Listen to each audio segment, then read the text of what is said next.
me te karami show ne te ria be record ke video be nyot kon ko public because ria mo because na ben gwich Ramadan she yi go touch ba demandan be gur lo be you to ne be jak including me take a you to shakon kam you to me shaka kam shanga jo ko me te do me di ka jak ka show ke te le ria en baran gur ko juba. And then from there, from Juba back come demandana for road. Kala road by Yash, Galwa by Yash, road by Yash. So, and then where you tell a lad of make a pig of make a liu. Hello, look a con. Look a gat ran, look a dong, look a jiring, look a pied up. Men look at JJ, men look a keke. Sure organization, make a poem. But atako oche gwini situation kene mess yedana la koni la yi kon bene kep ko je gwame bikon te ku me shirode laro ajen gwade ko ga record me you tedial knew the evidence ken knew the proof ken and then ateme shete ko gori no bi rot bi yene ja give up kala da na lede. She lied that she paid up right here, go she good and over lad mobile lad anymore. Who do you guys think no be wrong? I be all lad mom called long road and ledaja. Ledaja con, ledaja got her ran, ledaja mountain pied up, ledaja mountain tail show, ledaja jibone. A movie corner lelo. Co more road where we and a rune go down. Especially the lad no corner and tell guame. She corner young rambukan corner ngalgat.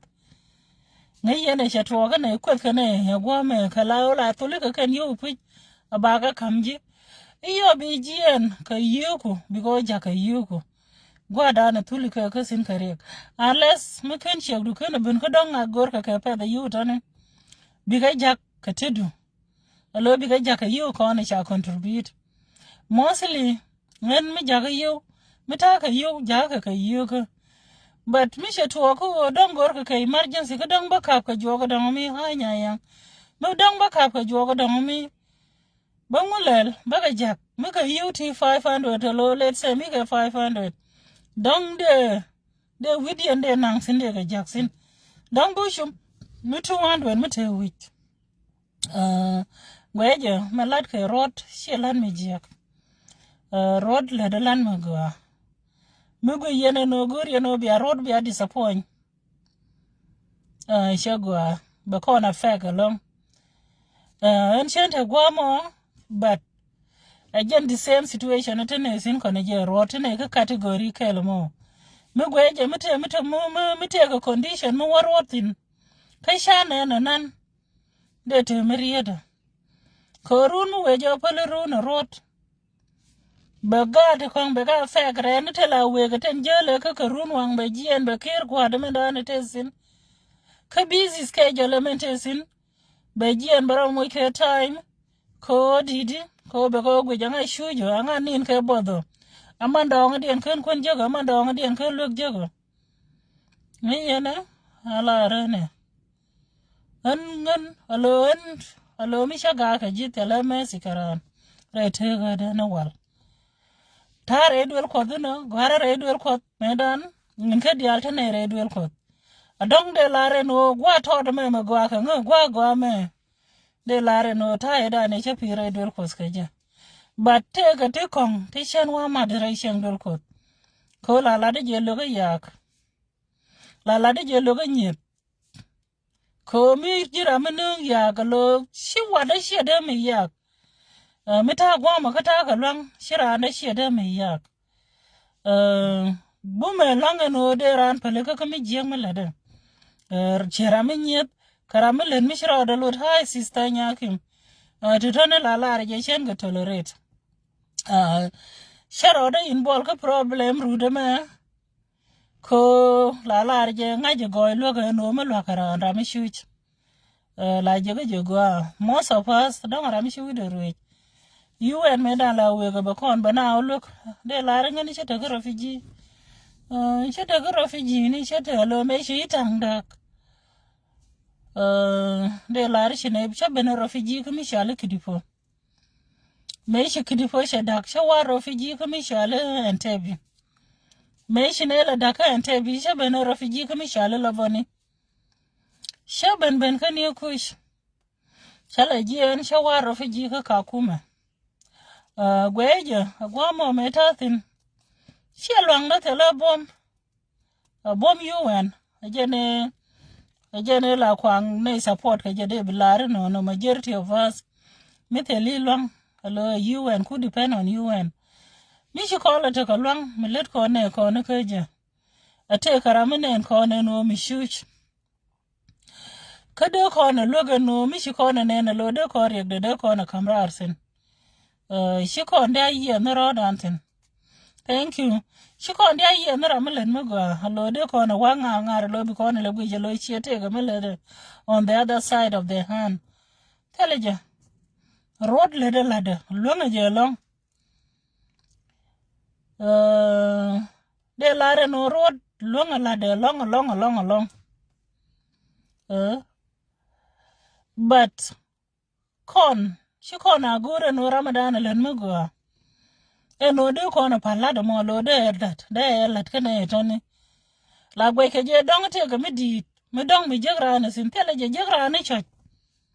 chi road de lare shuje long chen mi shine rojo shuje long chala ini ten within shuje long kwe ga pays a lot she ye neri ne ten paiben so before can not walk and missionary no me I have to talk bamelar balar ko shibi gwano ibine dia libi liu ke bot kate karama lunga muku video na nangrar ko ka record new the ka winmon eno inga gani na ke bot nga kana dor je iyo sha yu je bo baka nang baka record kana joga no yu tin wo kamna ka nga ke walel ka ne no alo yu baka kamrar mite karama chenen mi shu baka nang bagoto she ka family ni dong mi daron ke $50 ke dong mi daron ke 100 bako joga no yu tin ka yu ti shajak lo ka kwina ni ten shu yan yu tin ni ne lo ka yu ti daron ka yemu wete mi joje nyogo baben kamya waje tele mi jeng mi le roda the same thing ba ngan te ka yu ti kwares na ka pai we ka pai rew ka ken situation ta tuna tintine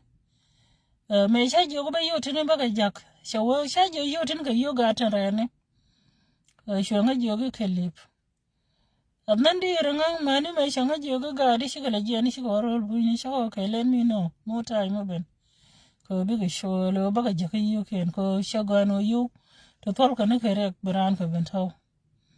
sure way I will let you know. Mani me shangale no show you tani shakal ka no mo. So kon mi jira me diet me te gwate rotino.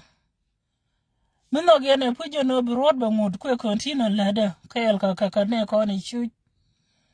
guro bi adamandan bi akon before ken ni jien rei ka melede before ken ni quit rei ka melede before ken rod no withdraw ka telede komu we withdraw telara ma bi gwada madana lede telara bi lom telara ma bi kono le trust ba shiri ka ta dana ngap ke rot ko ken kono mu ke payment no bi kono ji go rod te chine higher lo yu tine chine lat ka yu tine jina werke lam ni ka le telede alo baga record baga lelde te diala tone ni atelle de rot muka ko ne edit no mukwe ka upload ni shanka YouTube de ka ku kon YouTube de ku kon subscribe de na look ka yoga ten baga je ka YouTube payment but ko tele kon message no kon mi jeng ni shang I believe don't tell YouTube mi chago lel mi chale YouTube account ke dong tele payment ba ko we dan chana bulare dong de te payment me lel gaten my message me shar ka mi chana nan eno jatwong ne kama we o quit tele rama be replacement lel ko loga paida loga dong any kind of situation ko je look Mani ana iti hacha honi ko de ga nang dwel wal. Che struggle. Without him, chikon ga denga je ticheri to tani no ngutu wabwame. Without his network, without his cell phone, without no shara sacrifice ko bana look. She wrote chade chwongo gwada ne lo chine ten kon. Thanken ka rule wini, thanken ka katier gul, thanken ka gwana tentegosin. Nga the jeno, jekon ka through wrote. Chikon ka jek dede ka banga no teleje. Jekon ka through wrote. Ko she wrote ka nyot kon. Jen go ku ko jen kwa kala bana lo ka je. De message de banya gwame enu mite karame gwe jenu biroi ka rot ke mi jira madang la roi ni enu te ka te yar ka rone ke la gwe je dang e rode dang ite ka misha matin my friend langaji shwa latran shwa je shwa ngwane nyona tre te ka mate kon tenen white con tene tla na ka ne ten je ke no de la ne ti je kane tem na kanu mugwa ajen ko kon dial benefit no ko melat ka mugwa ate karamate me deru ni shop ke deru ti ajar shop tururan weje chade jek lar ka je ne sha wel ma bang the same thing too me tele church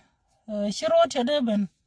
aba berach ka kon aba kon ben nyu the ten kon to was ten to ne kon the same thing shanen kanya method pa nature mecha turo na mi studio nyame shali nyan shio malwal shana chako recruit chako mobilize chako jogo ne tin ka ne tigor ka lok changolel chako ko tigo chugwa da na nanga kasin ko shuchka amude ko no goro apart from ten ko na latke te madangula me gwi ko ne no ede go ko no long apart ka me latke te me lo ka ne ti shuire shuje birne diubang te me gwi ko ne long me de go long instead kama dana latke ke apart kama latke road gweje ma latke road is enough go along korong along logo kon tin ko nuari logo ramadang mo mete shoy de me jal ka jena wan shiga ne de al shiberaro te ka ramadang mo tel wat mi shiberaro wa me shakan je through the latke road shaluk sheje through the latke road shadul wal sheje through the latke road my people akon sha nong na me jiang ni sha te mo wa wala da no me ba wa ke kai ni ba let me keep it to me a be da ka je ko shenu mo wa jo la de ba wa don ka je ni je kwa purding ni je and then bala na gwa to da na ngaje men chenen ke men chegwe ko te me atwong na kada manda na rot jana ba fixin but should the rest ngode bana kala ben go jamat second nyando ko kon mat anyway ka social media gwa me shada gurde ji yode ko but I have to hear it public ni no ko nyama ko shiro dulatin lobby news ne bigalat like in a good way shuka lad ka duwa madang mabata karama baloy da hut ke barame baloy da lojat keten ko na ladi la nuori jala rene la kana wo ko na lung ne lek me dong me birandu wala ta loti jode ke lek sometimes shego me ladi duwar lada ka duwa badana lo ladi ka je me ladi ne news lada 10 shilling kadwa badane shilling kaka shoota ma medicine shoota ma birepsin ke melade kala pointu shengana ta mate ka melada langan melaloda balade no shatane ichako kwale dwaru ke ichako lelu ngo balade lo pointa shenta kongchen ka bo martin the same thing to you advice ke ji as a sister metaka social media kala news many atijaza mwanza dogo badana ladi kwak mete kamela de miler nije the entire Nuer community ke Nuer tribe la de lo na me wale che to ne ko te me shana balare dong la de me na to re lo Ibrahim lela de lady ni January dial and men to me she ben ka ni sko lad ka in a good way me te me ladi bi la de no na me wale ja to ne ja to ne bali ngwa should walk but take a pride me told me bi umatin woja bilwe has a sister woja kwati just take a dong did you look and test and I don't want to mention de ji jogne tini to gane te just looking sometime like work on we are struggling ede gan were ten dong ke liure ga de ga save di but yo do bi shine ni slowly ka je la loida wajep as a manida ba de ji lu ka je no mo mad ni jere jo ko du ngada melada but my topic came in kwa basin a queer root melad ke rot shematot amendit kana ne tegna ke lu she tegram ke melada she easy ani shi anene ne me pai ke jen ko be shi ko tier gol pai da be da ne shaji de yen do you guys know nyer ko pel ko be kana jigurun but yenu de lare no dap shematot jona kwa lare no ngun medan ite chen tolerate but me sha benda tene di chen pel ka lo mi shana le ka dor chara no palaka but te ka ne ti sha benta ma si ka sha gwe je no tele melen be jada na be ka dab me da be got so de la de no shwa de mandan shwa lo de jajik ka biya ngai bane tan ta ka wesa gwa mai yanji da shin ta mu ke yanji a Afrika ram kai la shi kana choose no bi ka let ka tada mu yana watch bara mu dan bala ngada nyok it will take time you panken de ka tul it will take time ate mala yan ka ne na gwan tul na gwa me che o man ka but gwe ka ne rek du na lo di de ma de rek mi shibilo ji ani jino no bilo le dunga ga me te me de ka mu ka na me ka na te ne she jen ngai ne no ramu mo mala da ka andok do ko dong de ramu dong de ta mu go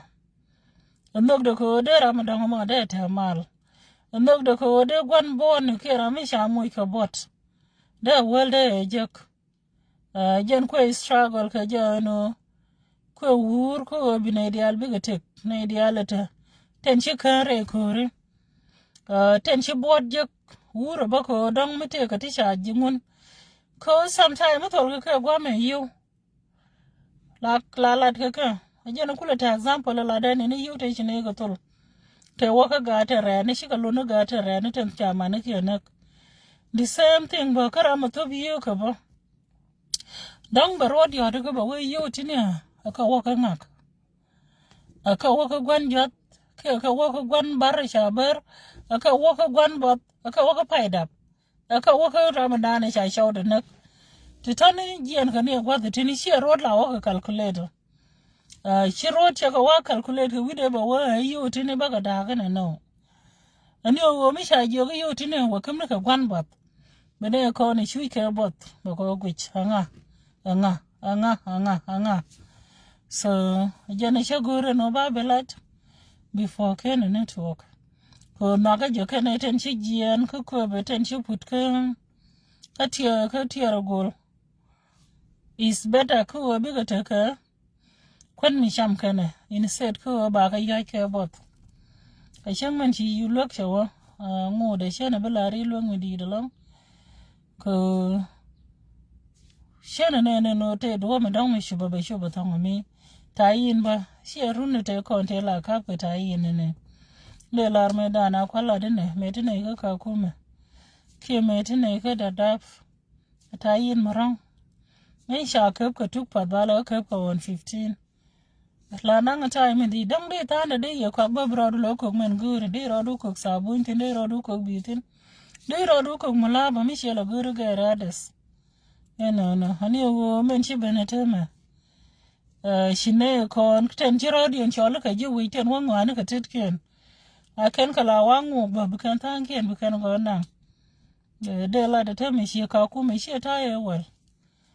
Shoy me di tesen. The same thing ba ka kam dong mani kam rol bu ne ba. Dong again the same situation one ideal thing. Ko di you wi chi ga radio no je pel me let kan yin ken let kan ga through refugee. Bima edu medana kam ga ji kuma mi job do rip ka ten ko na kwali but tele gideon blessing ko me le ringo ani shwero chi pot chi de me jekten ko te ga ne te chu ke bonne te mo ke UN nga ke je mo UN ke te ga ramadan mo we mission ke ti jo ngani ga pen so my advice wala raja ka kwide ma da na rot eno shwa lo de yer re la de me le de mishran mo galat la ba ja ngaje no mo la de ni jaga kon te la rami she employ te le payment mo kwa kamja an kam dien kana ko mel shara da sakar pa no bana le de ka the same thing mo respect mo ba kama jeje ko mi chi ko na bulo chi ko na bi nyo je me da na le de go anga bi olot golo te la ra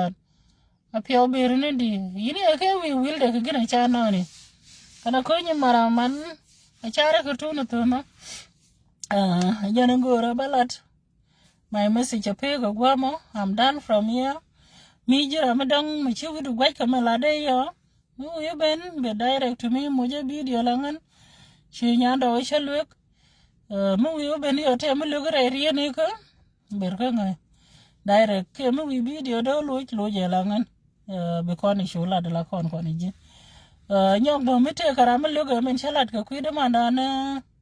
porot gweje ne ndong me lade shi to mu wete me ladi ler ni jenga video du lo de ka nga shuwa ka the entire shul chelo mu ka kwar ro bi jogde ni nyare ka me ka na me shen ka no an mi shawa lade du na shen jogde wa mo jan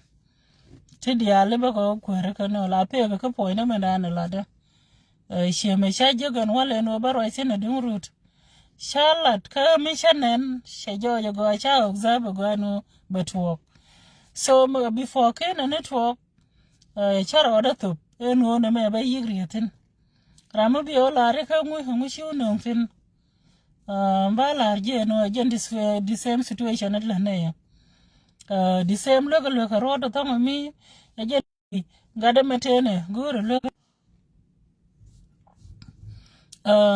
again ngoro balat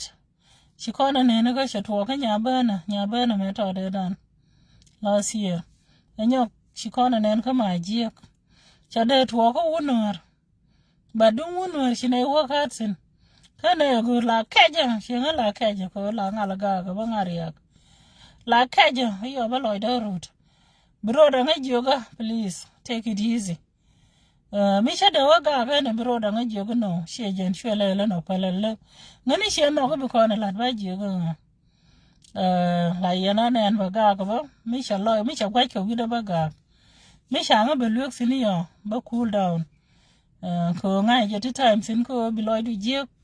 bi time be lo ben ba ko bi je re je ko lo ja ni shi je ko lo du ko ten ko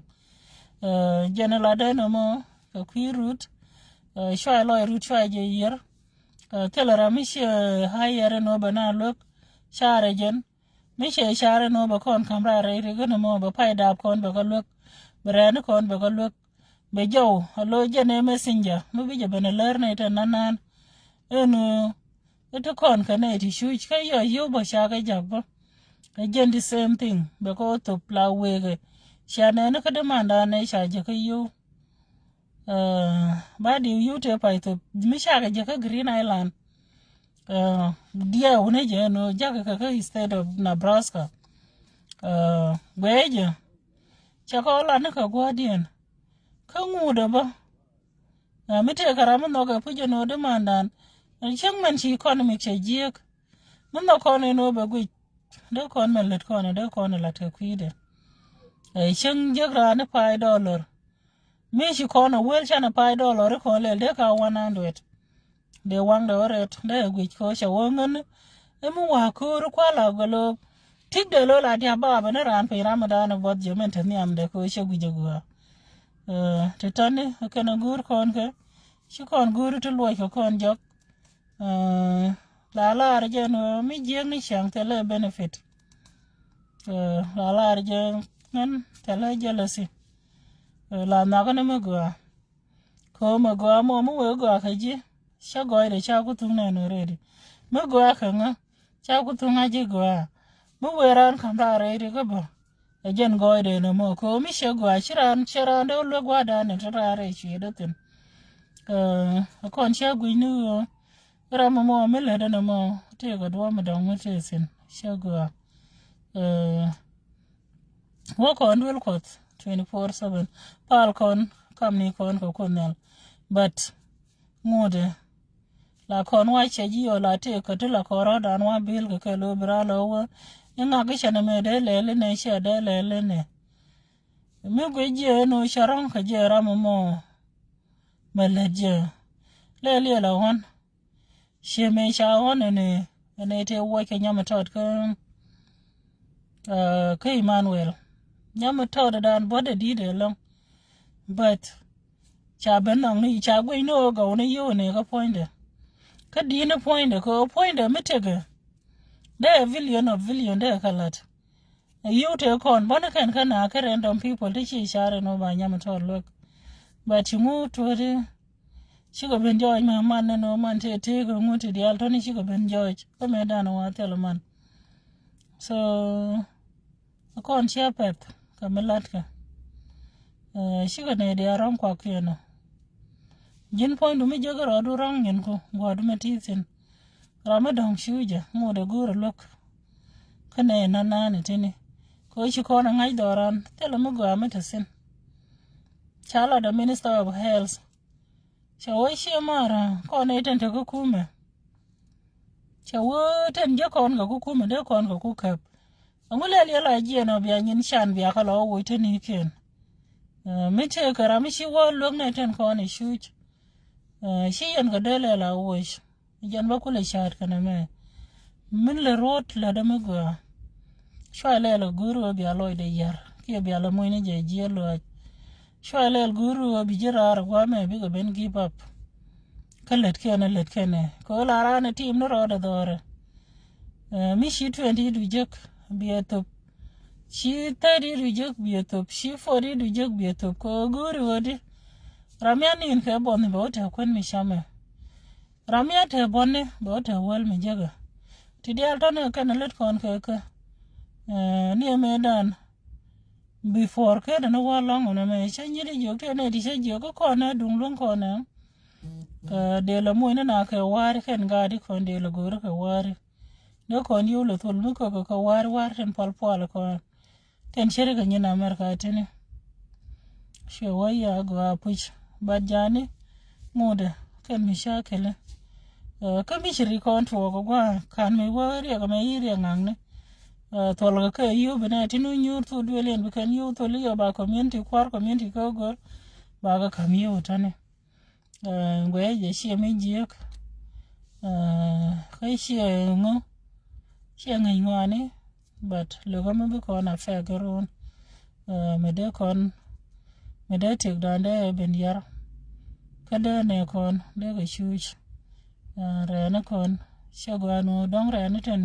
chiko ka kamna de ga lo shuj kamalet kon ga tet gano de ga shuj te do gwanter ke shot madong mi chiko na la pene ke ja at least don again but shuj mun kon ga te dan abraro do waje ga lo te ga tetin shagwa la lar je ngan kwa jamot ko du ngan kwan mon te ne te de let kari along ne te la ra lo dai yer bala la no te lo ko de sin ya bu ko kam da lo gu ko ne je ne la la ko ngai je te la ra mala do ra ko ndi ala gwa me mi chi time de ben run be jien chi time ra ma do me ben bra mo be jien so jana la go je te dial te ne te la ka lot la ganu dong de kon char to go to de koradan let ko go ke jame lunge no mo kalene di la ne ja di yelet karam mo de o te ke ja irun mi shara lung de ram dong lo kam ne al ke ja tang na de la la ke ja do ra ngam mi shi ko lat ko social media ne e do ra chira ro de lung tele ram lung ro de ko kon wore tele ja de la re no ne ten dong long ro dien ko Somali ne ko kon dial shi man kon ka jogo tong mi mi shi kut kon lo ben mo ka do ra gwa me shi kon de guru yo shangan chakula wangana makwala wangana ishara ora lat ko social media rama kula raja shawa ka matela re mi almi shine ko gan mar madela bela nanga ko me gweji no ishara ora lat sina lo tola yo dong da wo mi she ye shil ka tol yo no ko queen any ten shu but sure email I don't think it garambre email ko kon tela rami she million ni shubu gwame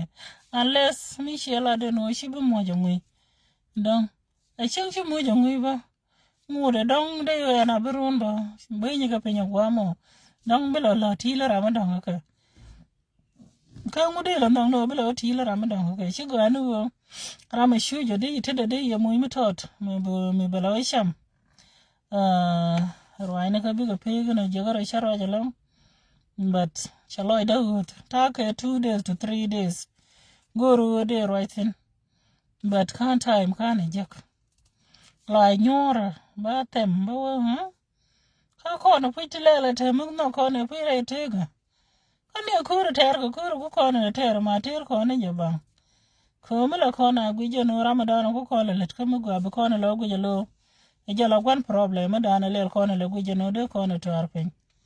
ma iti mine no tendi ala let kon ka tele ka lot ko ramla jien ko run wang be jien I don't think so no gweje we mon me America ta sino kwen chi kana pot tele ka problem kwan ka gweje problem kwan jen ko na fe ka long to mi America gwa me jin homeless tiga pudi stam mi kam ga jibro do ko kwan tentere yumne bro do ko kwan ko dong ni chetat ko jinum le seli gwa bital fin bro do ko ngin yumne ten kon binyin ko biga ben sham biga le binyin ko shamena but sure am dong matelat mi wo bi apply peg dun ba yetem tele in kama ngui ba ye kam pe kwana dana ba kam ye biya dunun biya sham biya na ko su biya shopping ko aje no chi kan dun kwan chi kana pot ka dung kwana jan muy ko re go to mi dung lon ko ne kon tedi nyamu go tedi jak male shikon de lete ka ta chu jaman te konten binale ji na gwan chi ngaten ko na sin binala wod binala wo gwan te gol wodi woto bot kana ji kana kur te go sin ke gan shim niten bo kana kanel ngani kan tan wod ko kono to tane le ba shong gwa me charo jalong but we che uno loy da general shonga shena guru bi dole to mo bele give up ka ta shi ne retire ka je ta ko kono ta shi ne give up shang shirane yo da ka ba won ite ka re men dan te ka mi sha je ka men dan de ba ka sa da ka libya ta kon ka dul mi tot mi shi ku yar long jaba boy la shal ka je boy Jaba boy, cho queer long de larne ke 2019 ke 2018. Take a jibo guadan. A man shall a gian shall have been Libya. Shall what through a lot. Duel wall with sin lelka muti dialatano. Kay shed shwane. Ken con ka jogo pijibi or guamo, but a gentada situation at nothing was Junub Sudan. A gen kuna pose no bramara de gurgua jale. Chariga tired and a gel na door a lotion abene and I'm not American entertaining. A woody, go with your old guada and it is in Telemugo amenene. Beji lead who be gian, Teddy Yaji, Miranity. Bay lead who be gian, be struggle, she could have been much cadwabio. Bay nangrar be a red above the deed and bay no one at titini. the same thing ba ka ba chi la jian kare year ba chi kut ka lok mi chi kut ka lok chi ka ban ka Italy French London ni no kwa di ala tan a blessing ka but me te kara mi shuj mi dong mi shi chub she men cha kon ala da nin ka ku boy rami shi ro da long reach out to him mi te me long kam ne ja awa lon ra wa kamra ka ji ala te pin ko che struggle a lot she first time no be struggle she struggle long tedi nyamugo she struggle along the lare no sin 2019 ke 2018 she problem ne ken kana dol sugar content sin chwa muy boden did hello ni ngan ngaje no shabetek bode da ne sha kamje shuku the belok she wang te go benjek anyok she bon madong she la benjek again tenika I believe te ga yet ka tisha ngo we jami shi o ken o dan dak ngonde o mo chana dire mo aba bene shar rol madong ba yet ka ben ngok ba ngo belel ateme shale jien che wona ke jiel dongo kan situation ni ko shi first time ko ba na yan ka Libya yan ga kan shi kan dol kon yan ga ka ne ren kon la na wa he na bi o be ta kon ka ne ti yi ken jien mo jen situation na ta kon tena chaka bela de titini but che jen ponya ba nganen ani o kan zuru ni chu jotan tene de yalten ten chu ko kon da kon ko joga thank you ko chu kon ta ka technology without technology she kon ga da ngaje titini sometimes tene tilawe social media tene amishi misuse social media jen go get out of control but menga jidwa badana ladinyin kuja la gweje tele mi je ko social media te to go to logo kon new the con mi shakele content nanan new the content chi kon ga denen new the con hari diala to wi mon nde lare no social media go de lare no chiang jeleza chane je radios ba ko jen yer nyen kon ko bitake jealousy ka demor bitake jealousy ka nyimor mellet de chalani je karode don't credit da waka je pujana but at the end of the day benefit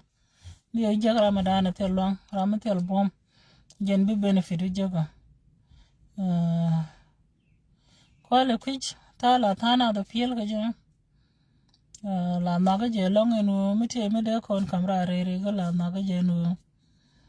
da dung dan kon dial mi me go ka kon da go ka kon ka mi shabene la me je go ngode da dan shonkel ala dung dan kon dial beta ni go sharshi go kel men share she jene shar ka ramadan mi men shar ka ramadan mi nong te ram shar men je ga lo yite je ga lo go jenu eno mo shade go ka ngak shino me shade go ka ngak shino me shade go ka ngak to tony she can go retega medan I don't know I think it too chane kwante ga gwami chane kwantin chine yo ka interview mi chane nan ka interview shune yo pass gwama me chine pass